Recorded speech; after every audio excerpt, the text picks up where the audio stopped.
All right, so tonight what I'm going to do is facilitate both Doug and Edarmis's facilitation. So we're going to start here. I'm going to share this real quick.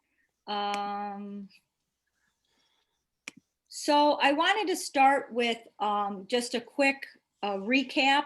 The study guide that we're using is by Robert Elwood, but David Bruce put it together to fit in the form of a National Lodge study.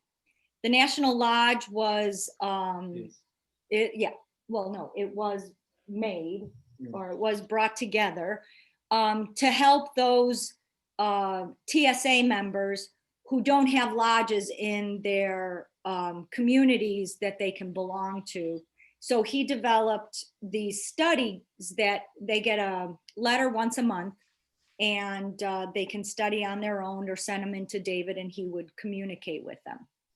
So he sends out a cover letter for each of them, and this was on the cover letter, and Doug thought it was important to read. So in Buddhist literature, it has long been a commonplace that the material world is not the solid, permanent reality that it appears to be. The Diamond Sutra states, all that has form is an illusory existence.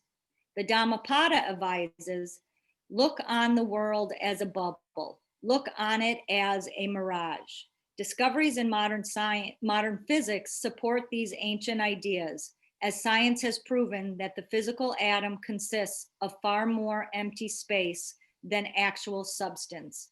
And the voice of the silence advises the spiritual aspirant to meditate on the impermanence of all physical forms until they appear as unreal as those forms and images appearing in dreams. So Doug thought that would be a good way to start. And then Edarmis sent this last week or so I wanted to add it in. Religion means gathering together all your energy so that it can explode given the right environment, circumstances, physical, mental, and emotional balance. And that's a quote by Krishnamurti. And then she also pointed out today that one of the references that Robert had given in this chapter is by Walpola Rahula, What the Buddha Taught. And she really recommended not only this book, but the dialogues between Walpola and Krishnamurti. And you can find those on YouTube if you put in their names or put in Buddhism. And if you have trouble finding it, go ahead and send an email and I can find them and send a link. Okay? Michelle? Yes. The dialogues are several, I'm not sure if 3 or 4, and they're not just with Walpola, they're with Buddhist scholars, and that's what they're called, a dialogue with Buddhist scholars. And Krishnamurti has the main role there, discussing the teachings with all of them. Right, and it's from Brookwood Park in 1978 was where I saw most of them in 1979. Mm-hmm. So they're excellent. All right. Okay. So any other comments about any of this before we get started? Okay. Okay. So then I will share this and we will get started on that. Okay. So everybody, oh, why is it like this?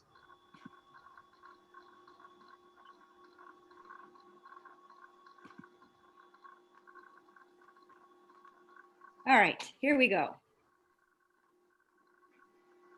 Okay, so this is 5 pages that they've titled The Buddha's Life and Message.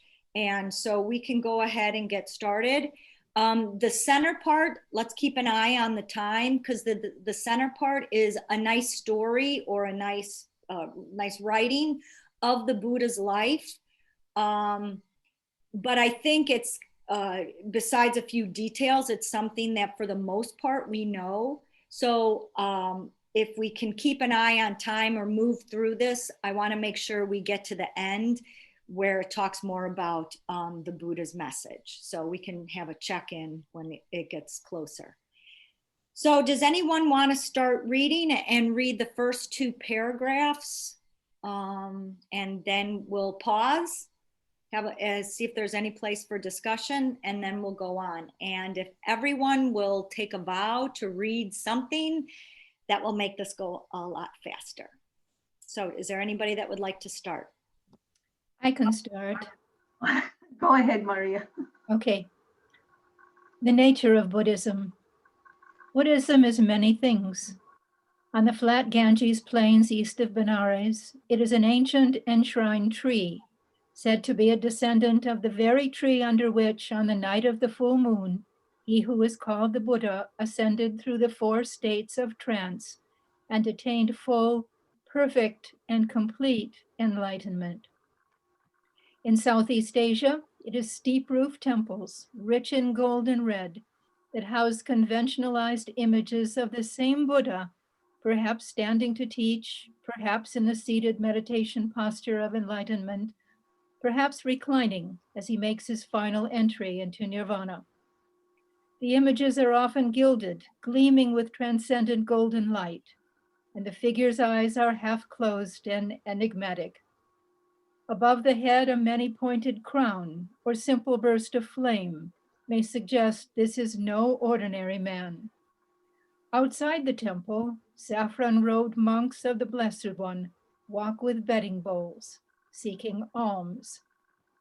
In the snowy Himalayas, Buddhism is a prayer wheel, a cylinder on an axle inscribed with a mantra, such as Om Mane Padme Hum, and set up on a roadway or near a temple to be spun by passing pilgrims.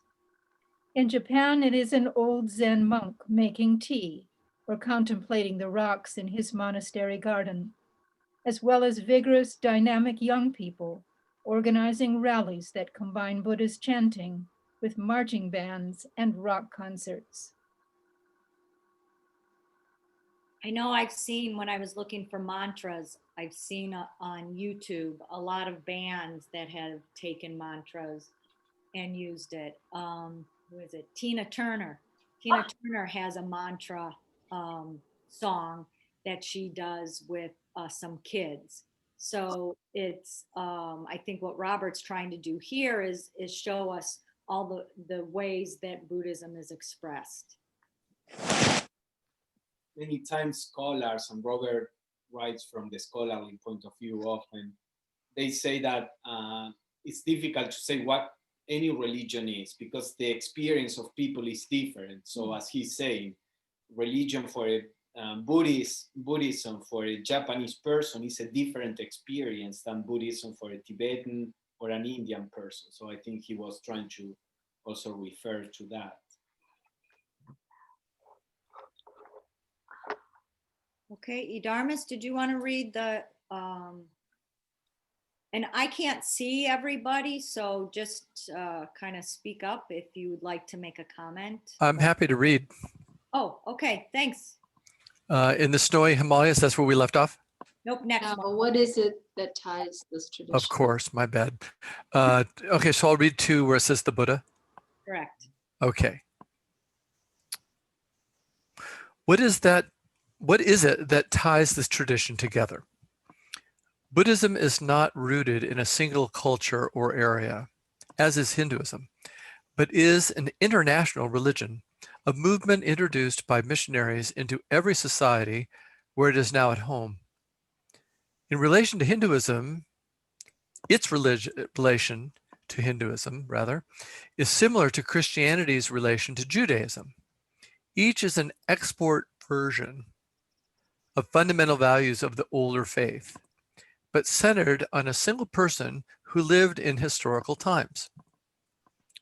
A distinctive thing about Buddhist altars is that instead of portraying the archetypal hero, mother, or cosmic pillar, as do Hindu altars, the image personifies, the image personifies in a Buddha or Bodhisattva a unified psychological state, profound meditation, warm compassion, or even unambiguous fury against illusion.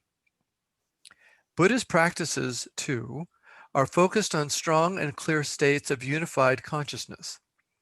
Either they produce such states or they draw power from beings who have achieved unfettered clarity.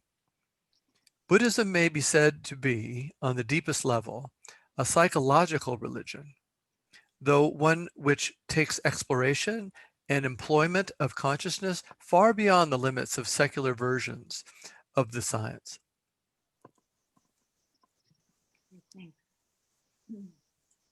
Any comments? Well, I just wanted to add that briefly that where Robert refers to Hinduism is similar to Christianity in relation to Judaism. For those who don't know the details, it's like in my interpretation is that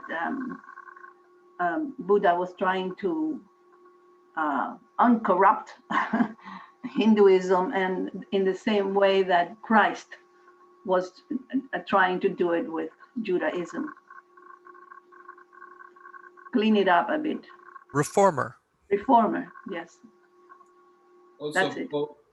Huh? Also, both Judaism and Hinduism are religions where you don't have a founder.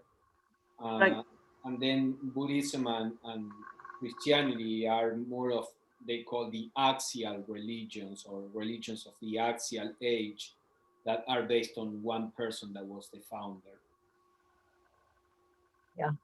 One statement that I think here that I think needs to be clarified a little is that the practices produce unified consciousness, or they draw power from beings who have achieved unfettered clarity.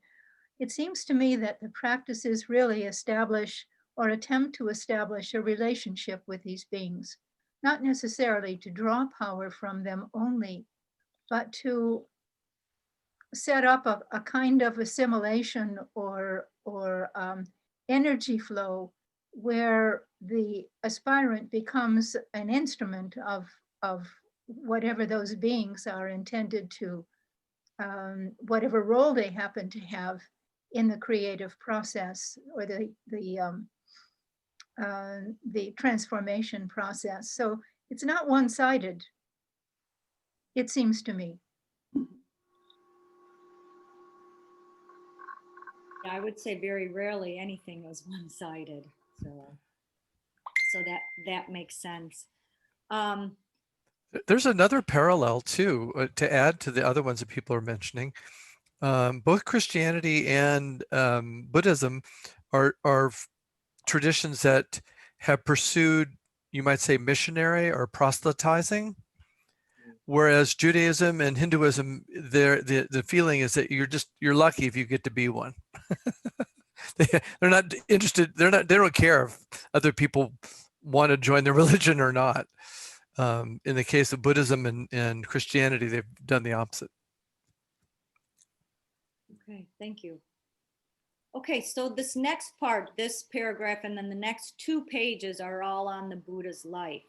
So let's just someone start reading and read either 1 or 2 paragraphs. Okay, hang on, Joyce, 1 minute.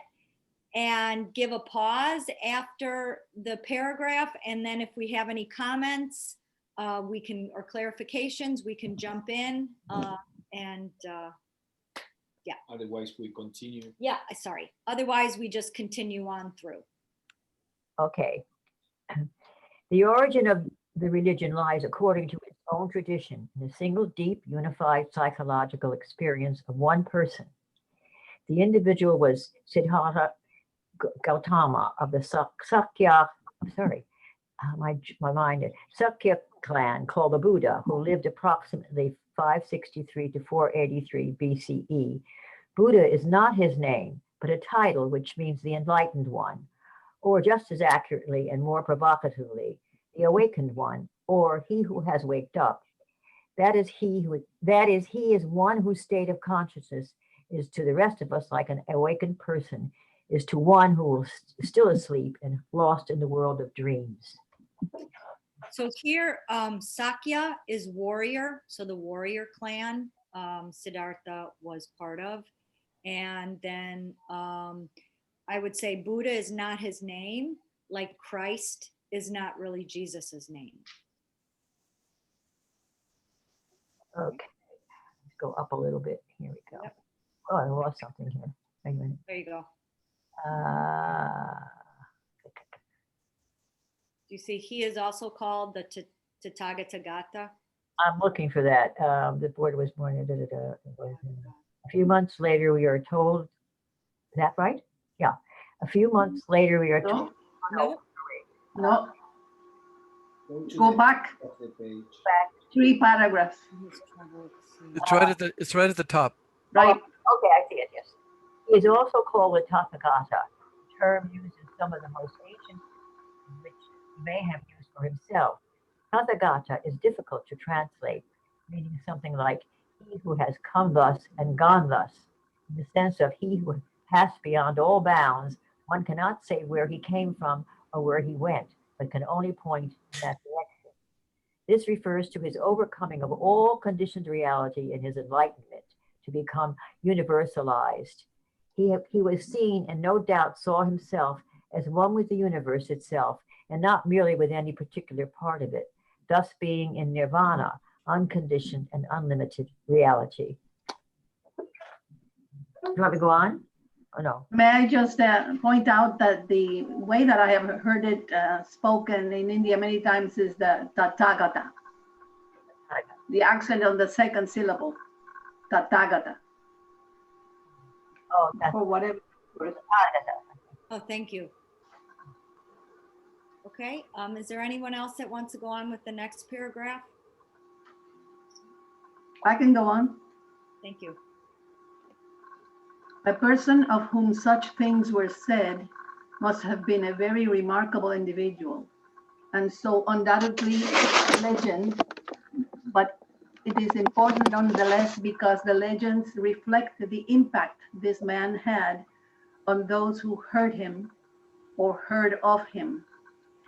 They tell the way he has been perceived by the hundreds of millions over some 25 centuries to whom he has represented the supreme example of spiritual achievement. Do you want me to go on? Yeah, just pause a moment and then yes, please go on. The Buddha was born in that tradition at Lumbini, near where the border of India and Nepal now lies, in the foothills of the Himalayas. His father was ruler of a tiny state. His mother, Queen Maya, who died only a week after his birth, had not conceived him in the normal manner, but in a dream in which a white elephant pierced her side with a tusk. This indicates, of course, that the infant Siddhartha was an exceptional being, the Bodhisattva, or becoming Buddha, who had vowed to the previous Buddha of ages past to become the next Buddha for his own age, no matter how long it took, no matter how many obstacles had to be overcome. Any comments on that? I have a comment. Yes, Kartha. Does anyone know whether he was born then in India or Nepal? Which nation state is it supposed to be? Because it says Lumbini, but where is Lumbini? Is it in India or is it in Nepal? My understanding is that then it was in India. Okay, thank you. I think things like that are kind of important when you think about vibrations. So thank you. I was just wondering, thanks. I have Buddhas in my home, so that'll be nice to know. It's likely that it was no Nepal when he was born. Oh, okay, but he was born what is now the nation state of India? Indeed. That's my understanding. Thank you. That's helpful. So he will be embodied in that culture, too. So that's important. And what a wonderful tribute to India. Yes.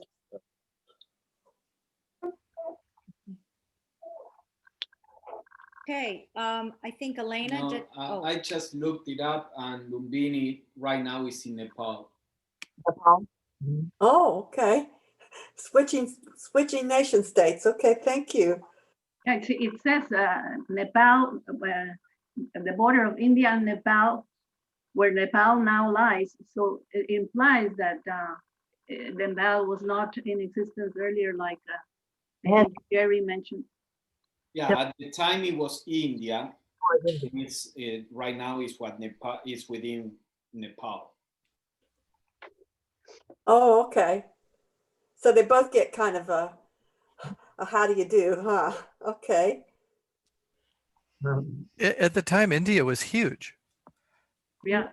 I mean, it was all of Persia.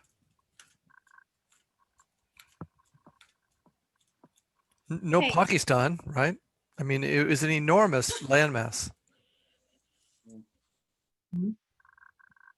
okay, Elena, do you mind? Could you go on? Are we in a few months later? Yes. A few months later, we are told, a wise old Brahmin came to the court of the king, Siddhartha's father, and recognizing from certain remarkable signs in the infant's body that he was no ordinary baby, announced that he must become either a Chakravartin, a world emperor, or a Buddha, an enlightened one, who would show the world the way out of suffering. The royal father, more political than spiritual in orientation, preferred that his son bring undying renown to his house by taking the world ruler option. But apparently the monarch was just perceptive enough to realize that if his son saw anything of the suffering of the world, he would not be content merely to rule over the earth from a throne, but would want to bring it to the healing but would want to bring to it the healing gifts of wisdom and compassion. The father therefore decreed that the prince should be brought up in a pleasure palace filled with all delights, including thousands of dancing girls, and surrounded by high walls to keep out any sight of suffering. Will your voice take it to go on? Yeah, maybe someone else. Thanks. Okay, wait, I have to go back here. So was Siddhartha raised. He matured, married, and had a son of his own. But even unbroken pleasure palls eventually, and when he was about 29 years of age, he became curious about the world outside the walls and persuaded his charioteer to take him down the road toward the nearby city. He took 4 trips in all and saw 4 thought-provoking sights new to him. An aged man, a man suffering in agony from a hideous disease, a corpse, and finally, an old wandering monk who appeared content. After this, Siddhartha saw even his dancing girls in a different light, as beings like himself of only transitory youth and beauty, like him destined for old age, sickness, and death. Disturbing thoughts clouded his mind. The question I have is there any I don't know, hidden meaning in the 4 trips, the number 4, or is that just the random part of the story? No? Yeah, 4, it seems to be, I never thought of that, but 4, you have the 4 noble truths, and Blavatsky explains that there are 4 because we are in the 4th round, that there will be 7, within the 7 rounds. So maybe it has some meaning like that. Also, could I have a comment? When I go to the guru meetings that I go to, once I saw where in Hinduism, there's 4 like real simple thoughts. So it's real concrete. And I thought that was kind of interesting In other words, there's quite a number of simple thoughts that the guru gives his people, and I thought that was interesting. That's a 4 there, and that was, and Hinduism has a name for it. I don't know what it was because I'm not that, I don't remember, but I read there's a name for it. Another potential meaning would be that there are 4 points to the compass: north, south, east, west, and 4 trips, 4 points to the compass implies universal, something that includes all. Yeah, and that's what they're for. So the Buddha is one who possesses cosmic consciousness, that possesses, who's enlightened, meaning that encompassing the whole. Yeah. Like a cross, huh? Yeah. I wanted to bring up just another small point in relation to the earlier part of the legend, and that is that Queen Maya, how she becomes able to conceive of him with the tusk in the side. Interesting parallel to Christ being stabbed on the side with a sword, and the elephant being a symbol of wisdom. I'm not sure how that all holds together, but it's an interesting conception. And also the idea that she dies only a week after his birth, 7 days after his birth. But somehow that's not linked with an experience of him later on understanding the nature of death. Yeah. He needs to go outside the compound completely to have a vision of suffering, disease, and death.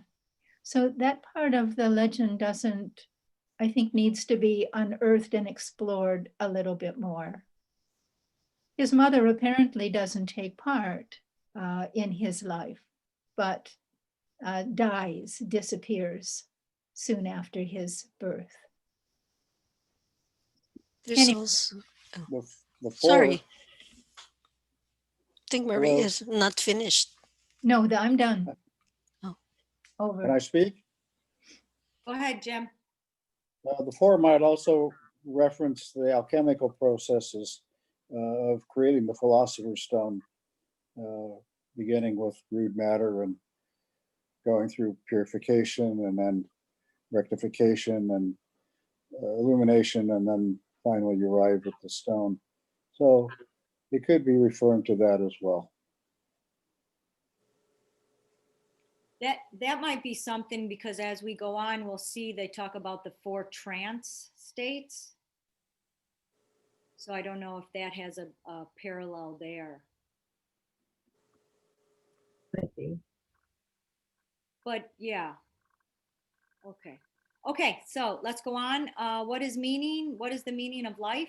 He asked himself if its initial promise of joy ends long before its dreams can possibly all be fulfilled in tottering old age, in sickness that can reduce a man or woman full of zest and hope to the state of an animal howling out in pain, or finally to apparently blank extinction of death. How can one be delivered from this ghastly dance of birth, fantasy, and anguish? Amid this dance, is it possible to live a life of contentment and find tranquility of mind? Yes. Yes, that's possible. It doesn't always end in anguish and pain. Depending if you're in a spiritual place, you've had some kind of enlightenment or whatever, the state of grace, you could die peacefully. So it isn't always horrible. Okay, is there somebody else that would like to go on and read? I can read. Okay, thanks, Ananya. Siddhartha did not know the answer to those questions and was honest enough to acknowledge that he did not know. But he also realized that he could no longer live for anything but finding answers to these ultimate questions. The last sight I can't say this word, itinerant Itinerant. monk, Itinerant? itinerant monk with his, I should put my glasses on, that's why I can't see, with his staff and begging bowl, inspired in him the ideal of a life wholly dedicated to finding the answers he sought. Not long after, in the middle of the night, the prince kissed his wife and son farewell without waking them, and slipped off with his faithful charioteer to the banks of a river. There he exchanged his fine raiment for the coarse garb of a renunciant and proceeded off alone on the great quest. Ananya, will you go ahead with the next one and then we'll pause. Sure. In his search, he sampled the maze work of paths to realization that crisscrossed the spiritual map of old India. He talked with Brahmin philosophers who at this time were probably developing the ideas that went into the Upanishads. But his seeker from the Kshatriya or kingly caste felt they were only playing intellectual games and were not passionately concerned, as he was, with answers that would really change lives. He worked with teachers of trance meditation and went the route of extreme asceticism, getting down to 1 grain of rice a day and becoming so emaciated that his ribs and spinal column stood out as if he were a walking skeleton. But he found that neither philosophy nor fasting and self-control alone brought what he desired. He gave them up and went back to a moderate diet.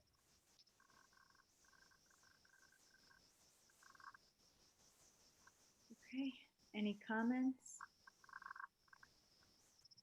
I do. Yes. The prince kissed his wife and son farewell without waking them. And I've heard that many times just by being a member of culture. I'm really not that well versed on Buddhism, but it doesn't, I always thought when I heard that he didn't talk with them about it, at least his wife before he left. But I'm assuming he has, because I just thought of that when I was looking at it. It makes him look more like a Buddha and less like a person of the world. Do you see what I mean? When they say he kissed his wife and son farewell without waking them, I'm assuming he discussed it with his wife beforehand. I hope so, because I think these images now, if I think too that there's always traditions around spiritual personages like he, so it doesn't mean one way or the other, but I think that's a kind of a good point to remember, that we hope that he did discuss it. At least I hope. Blavatsky says that this story is not real, that it's all symbolic, that it's not, a biography of the Buddha. Like the same with Jesus, it's not a biographical account. Those are solar myths, she says. That's nice to know. And I think it's kind of a good thing to know too, because we're in an age now where religion really doesn't have it doesn't have the same glow that it did when I was young. It's just that there's different cultures and different political ideologies that they just don't, I don't know how to, but it's not the same status that it was when I was a little girl. So that's kind of nice to know, Pablo, that Mrs. Blavatsky said that there were, these are my words, but she said there were traditions around these various personages that weren't necessarily so. Is that right? Yeah. Someone else had a comment? Well, I was going to say that all these stories about religious leaders and so forth, they give clues to the teachings that they end up becoming the philosophy of the religion. And so much of this is talking about the middle path, the middle way, about him going and getting down to 1 grain of rice and starving himself and, doing trance meditation and so forth. But I mean, there's all clues in these stories about the teachings that eventually came out of Buddhism. He was exploring what was there, evidently, to find out the real truth, I think, by going through these phases and then engendering them within himself, like we did. I did and friends did in the 70s, trying to experience all these various philosophies and experiences, religious and healing and all that, come to up to a conclusion that seemed to settle into this middle road. Yeah. But now everything is so very little and scientifically explained in the religions that they seem to do not really have the mystical quality that was once embodied in our religions, in our states or cultures or whatever. I find that evident, particularly in the Protestant religion. There's no divinity in Christ. There's no divinity in us, really, if you don't have that. So it's so interesting to follow the comment that was made. We are at a different age now of not really being in the mystical or the divinity of the Holy Spirit or enlightenment. It's one of our problems. Okay, so is there anybody else who hasn't read that would like to read? Can I add a comment, Michelle, before you move on? Absolutely. Just to add to what was said, another thing that's interesting about this story, about him, taking this ascetic path, is that, when the Buddha comes to give his teachings and he announces to his followers and his listeners that the path of asceticism is not going to yield what you hope it will yield, he says it out of experience. It's not a theory. It's not a guess. He tried it. I'm not. That's right. I think one of the lessons of Buddhism is that we are required to run our own experiments with life, and the Buddha gives example of that in the sense that he said, okay, let's try this asceticism thing. I'll take it to its farthest extreme. 1 grain of rice a day. That's all I'm going to allow myself. And he found that it didn't work. It's very scientific. That's what we kind of did in the 70s, I think, trying all this stuff out that was out there. It might be the equivalent of a Christian saying, well, if you say your rosary enough times with enough sincerity, you'll gain enlightenment. Well, give it a try, see what happens. Right. There's the Buddhist too, beads. Mm-hmm. Yeah. Isn't that the way of growing, sort of? Do you want me to read? Okay, Kartha. I think Kartha, did you raise your hand to read? Yes. Now, is it this one? Then late one afternoon, is that one? Is it? Okay. Then late one afternoon, as he wandered not far from the banks of a tributary of the Ganges, he felt the time had come. Purchasing a pallet of straw from a farmer, he seated himself on it under a huge fig tree. He placed his hand firmly on the ground and swore by the earth itself that he would not stir from that spot until he attained complete and final enlightenment. All night he remained there, sunk in deeper and deeper meditation. Mara, a god of the old Vedic order, buffeted him with furious storms and sweet temptations, but a wave of the Blessed One's hand was enough to dispel them. Well, that sort of seems like the temptations of Christ, the same situation. Exactly. The devil in the desert. When Christ goes to the desert for 40 days, was it? Yeah. And the devil appeared to him and tempted him to throw himself down from the top of a hill or something like that. Their temptation. Yeah. The same story. Yep. Hey, Kartha, do you want to read the next paragraph too, please? Yes. The Buddhist consciousness refined itself by moving through 4 stages of trance, beginning with the calming of the passions that concentration brings, and ending with transcendence of all opposites. He also passed through several stages of awareness. You want me to read the next one too? Pablo's got a comment. Yeah, those 4, he's translating trance, the word is jhana, which in Pali, which seems to be connected to dhyana, meditation in Sanskrit. And the jhanas in Buddhism are like samadhis. So these are 4 levels of samadhi.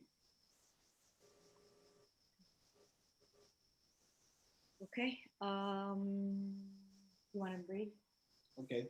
From first? First, he saw all of his previous existences. Then he saw the previous lives, the interlocking deaths and rebirths of all beings, and he grasped how karmic forces work. The universe became like a mirror to him. Finally, he saw with full understanding what principles underlie this spider's web of illusion and how extrication from it is possible. He saw the mutual interdependence of all things and perceived how egocentric ignorance leads sentient beings inevitably through desire to suffering, death, and unhappy rebirth. The 4 noble truths appear in his mind: the truth of suffering, suffering caused by desire, the end to desire, and the way as the Eightfold Path. Jim and Rochelle, one of you have your hand raised. Michelle, is you? No? Yes, to unmute. Okay. Hi, I'd just like to read sometime. Oh, okay. You can read next, and then, but does anybody have any comments about this paragraph? Astounding. The part about the truth, the last sentence of that paragraph that was just read, the truth of suffering caused by desire. I've also heard instead of desire, attachment, also ignorance, which I guess they all relate to each other. I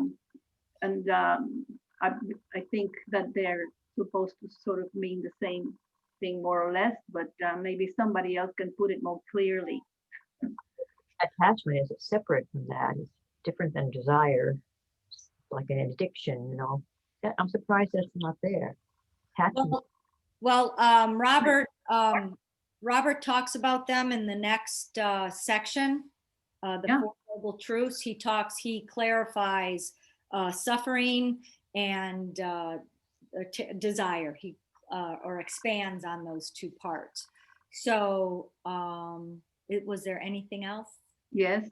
Go ahead, Joyce, I think that desire and attachment are very much related, because you get attached to something because you desire to be with that person or have the big car or the big house or whatever it is. It comes out of desire that you get attached, is my understanding. Maybe It's a different feeling to desire something than to be attached. I wouldn't get too caught up on the word. Yeah. Because eventually, I mean, this is one of the first teachings that come out of Buddhism, but when you go into Buddhism even deeper, you start talking about the Nidamas, and the Nidamas talk about clinging. Yeah.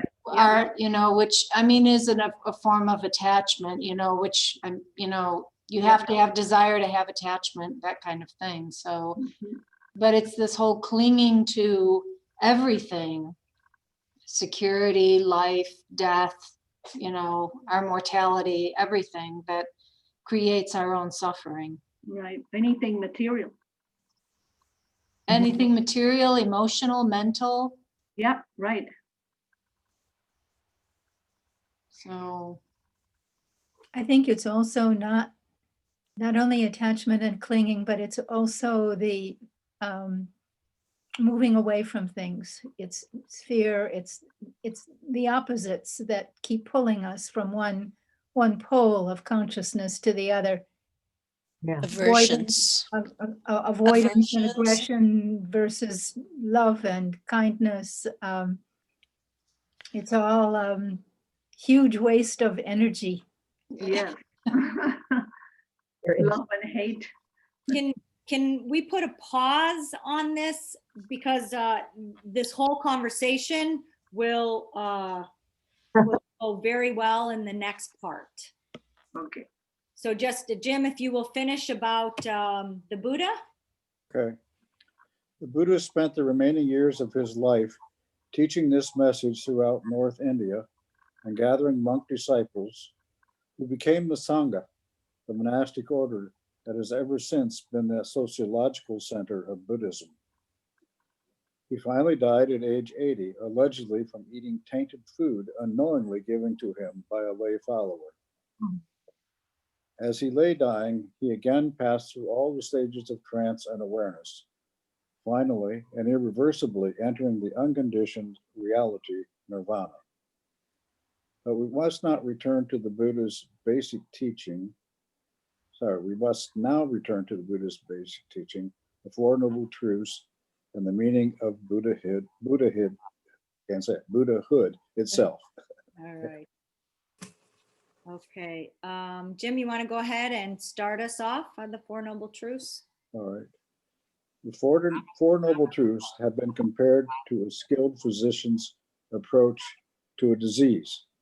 The first given the presenting symptom, and there is suffering in life. The second is diagnosis, that this symptom is caused by an attachment or desire. The third, the prognosis of the end of desire, assuming the proper treatment is followed. And the fourth, the prescription for that treatment, living according to the Eightfold Path.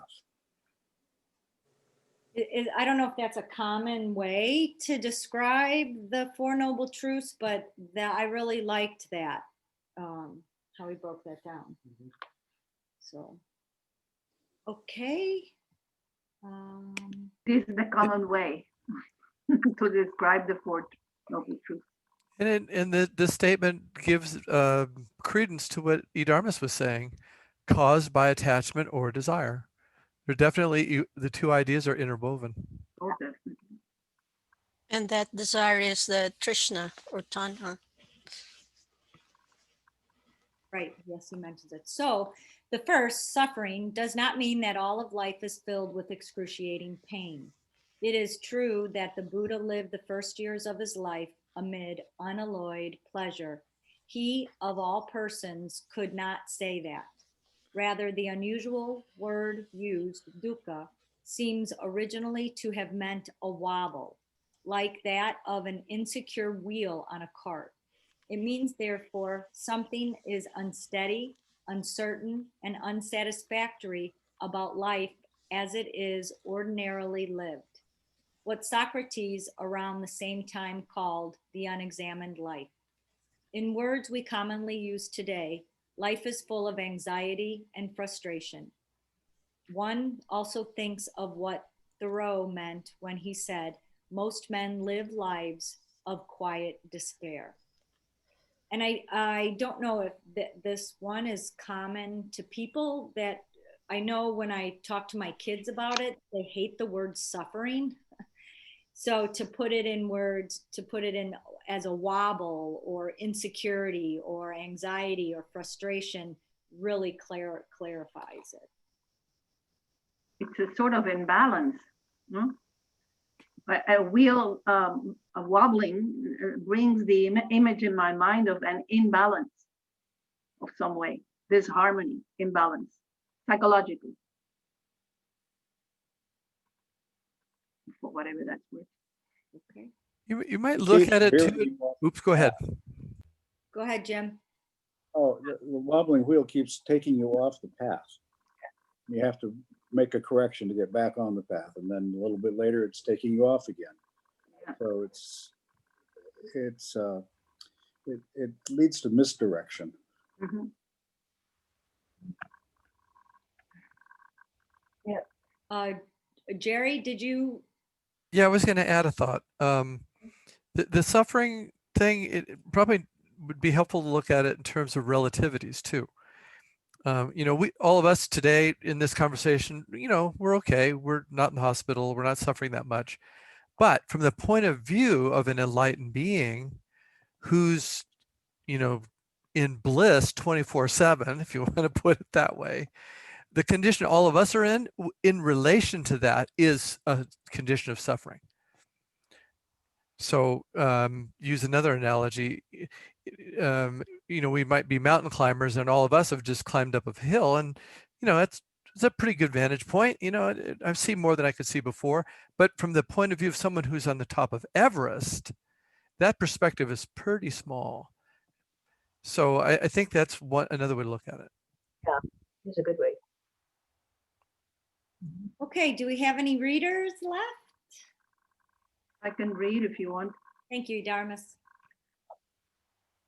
This then, by the way, Thoreau used similar words, but not exactly what is quoted here. In my experience, he said, the masses live lives of quiet desperation. Yes. Quite despair. Okay, then I'll read. This then is the condition the Buddha proposes to treat. Suffering, that is. But the next step is to know why our lives are like this. It is because they're dominated by desires, such as attachments, cravings, cleavings. The original word is tanha, literally thirst. But just as we use the word metaphorically, as in thirst for power, the Buddha's term alludes to a whole attitude towards life. We want to latch onto so many things, objects of sensual gratification, property, possessions, persons, beliefs, ambitions, or whatever. Why do these desires cause dukkha or suffering? Because according to Buddhist teaching, everything is transitory, always changing, including ourselves, all the persons to whom we relate, and all we can have or imagine having. Therefore, trying to grab hold of anything is like trying to grab the water, the river flowing by. It would always leave us empty-handed and frustrated.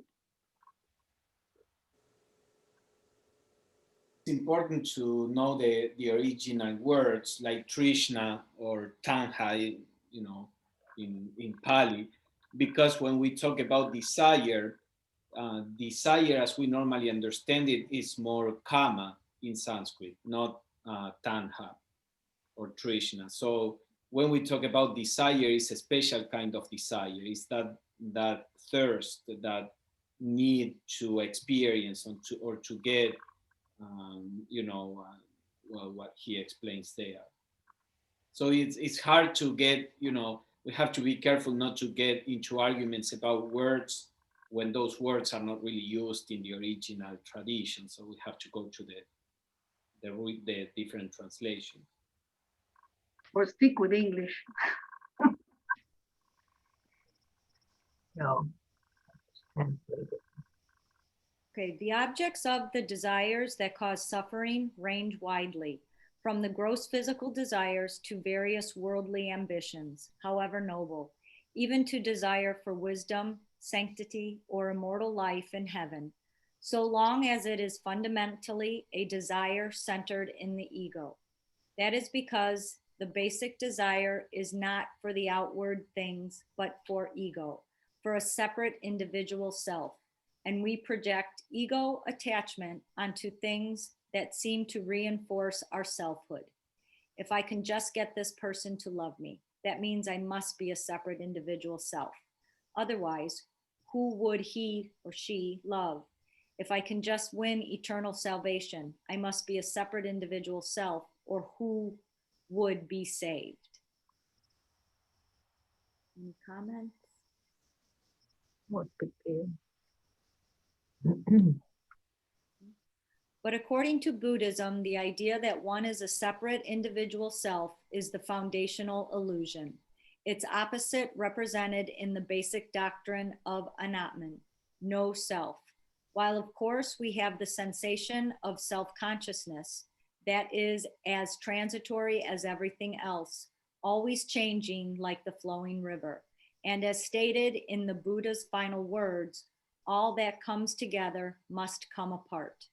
We cannot hold on to ourselves as though we had a hard, solid, and immutable separate ego or soul. Rather, we must let go and live life like a surfer riding the waves. This is the middle way, a true liberation of attachment neither to extreme asceticism or indulgence, neither to life nor death, neither to being nor non-being. I'll just read this and then we can discuss this before I flip the page. How do we do this? First, by recognizing the attachment can be stopped. Basically, this is done by stopping the input of sensory data, including memories of past experience which feed desire. Okay. So since tanha is translated really as craving, not desire, the Buddha explains when talking about the Four Noble Truths that there are these three kinds of craving. Craving for objects, that would be similar to desire. Craving for existence and craving for non-existence. So desire, you can say, I have a desire to go for a walk, but if you don't crave it, that means, okay, if I cannot walk, that's fine. Or I have a desire to practice spirituality. So I think craving is more correct to say than desire. Yeah. Anything else before we go on?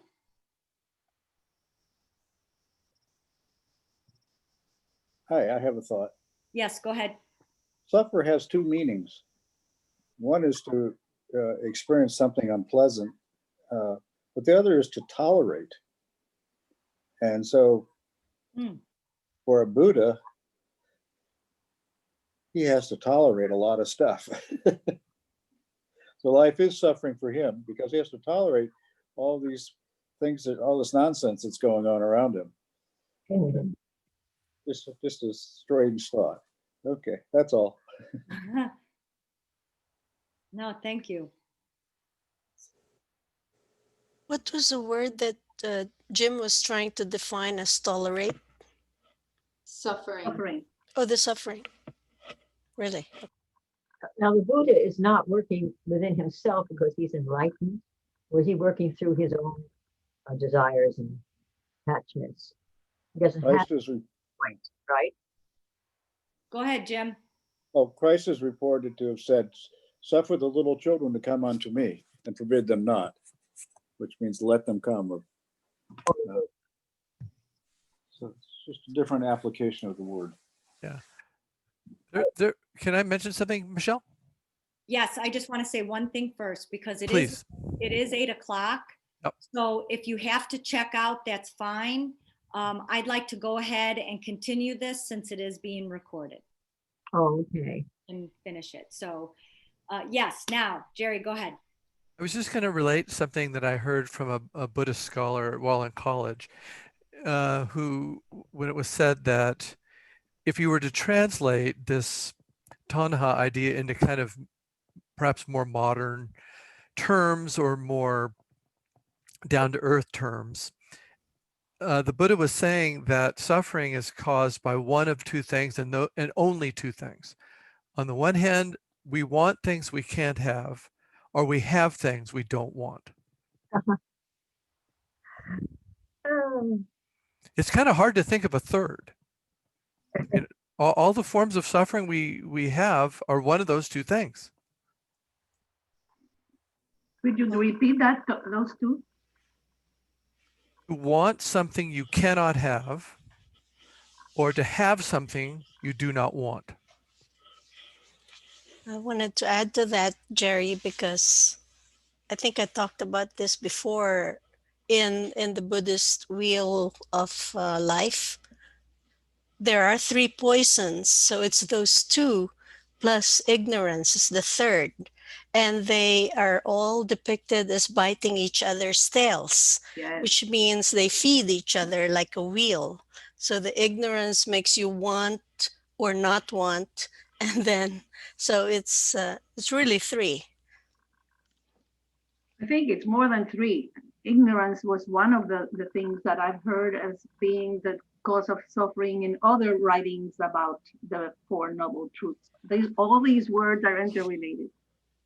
You can't really, well, they are all interrelated for a reason.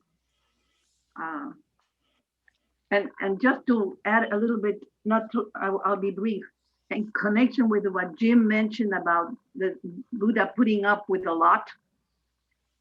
It brought to mind in one of the Jataka tales, which is a little book about the previous lives of the Buddha.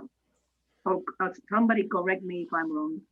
But in one of those tales, it said that when the Buddha was with his Sangha of monks and they all started arguing with each other and it became out of hand, and he just would get up and go into the hills and leave them all alone.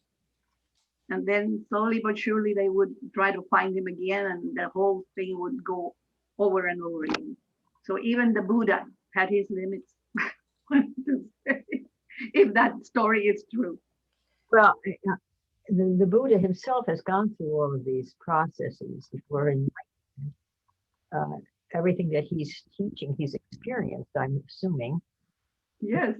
Work deeply within his own self at this point and then teach it. So at this point, he's enlightened in some respect as he's teaching.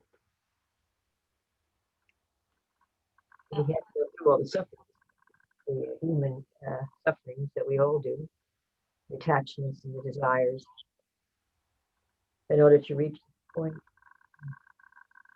Okay. And before, just what Jerry and Elena, that reminded me of like the Trinity, when you have a duality, the have and the have not, you have its relationship. And so the relationship would be the ignorance, is how I saw that. I thought that was, I really liked that. Yeah, actually, I was thinking about the middle of that wheel with the three animals, and it's not always depicted as each one biting each other's tails. Sometimes it's one that it's the ignorance, and then there's two connected to it. So that must be what you're thinking of also. Anyway. Well, and also the wanting something you can't have and having something you don't want, both of those things have something in common, which is the notion of a personal self that's real. That's right. And ignorance is related to the fact that what are you ignorant of? You're ignorant of the illusion of the material world. Exactly. Or ignorant of what the self is. Ignorant of all of it.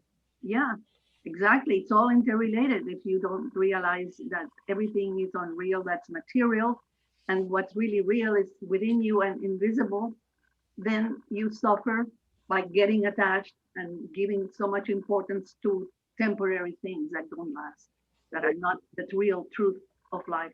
Yeah. Very interesting how it's all interrelated. Okay. The way to do that is to live according to the Eightfold Path: right views, right intentions, right speech, right conduct, right livelihood, right effort, right mindfulness, right meditation or concentration. The key is the last, right samadhi, meditation or concentration. In good meditation, the mind is at an opposite pole from when it is conditioned by the suffering and desire syndrome. It is quiet, cut off from sensory input, allowed to take a vacation and just be itself, pure consciousness. In this state, it gets in touch with the ultimate universal power of consciousness, and so is living out of a different center from the illusory ego. The first 7 steps of the Eightfold Path should be seen as setting up the lifestyle and frame of mind requisite for good meditation. For if the rest of one's life is totally at odds with the peaceful, desire-free, and compassionate state of meditation, the effort to achieve it is not likely to be successful, but rather to tear the individual apart. Another depressing reality statement there. So, or not depressing, but real statement that he's saying there. Buddhism is a religion, as a religion, is far more than just individual right meditation. It means worshipfully honoring the Buddha's supreme achievement of right meditation and its enlightening, liberating consequences, together with appropriating the power that supreme achievement for the worshiper and the world. To understand this, we need to understand what the meaning is of a world Buddha called teacher of gods and men. Mhm. Any comments before I finish up? Does anybody want to read the last two paragraphs? The last two, I'll read it. Okay, what is a Buddha? The Buddha is the central focus of religious Buddhism. Is of a strategy, the Buddhism as the central focus of religious Buddhism, this category different from anything in Western theology, being neither God nor ordinary man. He is not the God of monotheism, for he is not the center of the universe, which is uncreated and eternal, nor is he of an absolutely different nature from humanity. Yet he is like God in being omniscient, I always have trouble with this word, omniscient, all-knowing, and omnipotent, able to do anything for these potentialities of the infinite consciousness within all of us, accessible once the barriers set up by our attachments and desires have been totally removed. So it is that ordinary Buddhists offer prayers to the Buddha, even though he is now in nirvana on his level of horizonless consciousness, space and time fall away. And he is able, as he was 25 centuries ago, in his omniscience to know our petitions today, and in his omnipotence and infinite compassion responds to them. Further, his entry into nirvana was like an implosion on the karmic field, which left a stream of good karmic energy flowing in the direction he went. By good thoughts, good tea, good preliminary meditation, we can enter that stream and let its energies carry us further through some more good works and thoughts toward the infinite sea. Any comments? I enjoyed reading this. I think Robert did a great job writing this up. Yes, thank you for saying that. And Anya made that comment to me earlier also. And I thought the same thing. This is something that I can take, to my kids, and it gives a very well-rounded explanation. So any other takeaways or last comments? Yeah, I don't know if it's still being sold, this book, but Olcott wrote a biography, very small, of the Buddha that's really wonderful. And if you can find it in the library, or if you can still buy it, I'm not sure. It's really interesting. What's the title? The Life of the Buddha, or something to that effect. Yeah. I wanted to say also that this is Robert at his best. This is Robert at the end of his life, when he is so mature, and this writing is almost poetic. It's really very, very well done. And just thinking of him and reading this chapter especially, I just felt so grateful for him and all that he has brought to Crotona. And this simple work is really, really quite lovely. Agreed. You're here. It's obvious that he's done the best that he can. That's right. Which, yeah, is pretty darn good. Okay, so Jerry wants to say something. Thank you, Jerry. Go ahead, Jerry. Thank you for your patience. No, not at all. I apologize for dragging us on. Now, I just wanted to add this thought. We have the great benefit, all of us, as being students of theosophy, to look at these religions in you might say, a more universal light. And for us, as theosophical students, each one of these teachers and each one of these traditions is giving, you might say, a different expression to the same parent doctrine. We don't see it as an ism in theosophy. We know there's an esoteric side to it. So what Jesus is teaching, what Shankara is teaching, what Muhammad is teaching, what the Buddha is teaching is theosophia. It's the secret doctrine they're teaching, but they do it in different ways, in different languages, with different emphases. But in the end, it's the same parent doctrine. And to me, that gives me a great joy to always be conscious of that. It's such a jewel to have found first Krishnamurti and then theosophy in my life. That's the beauty of it, that they all come together. And it's such a silly thing to see all the so-called religious wars that have spilled so much blood over the history. Anyhow. All right. Om Mani Padme Hum. Oh, Blessing for tonight. Thank you. I thought this was very lively, very interesting, whatever adjective means. It was cool. All right. So Right. thank you. Good This night. is a Good night. posted, and we'll see you guys next week. all right. Thank you. Okay, Good bye. night. Everybody. Right. Good night. Right. Oh, I had a cramp in my leg. It's okay.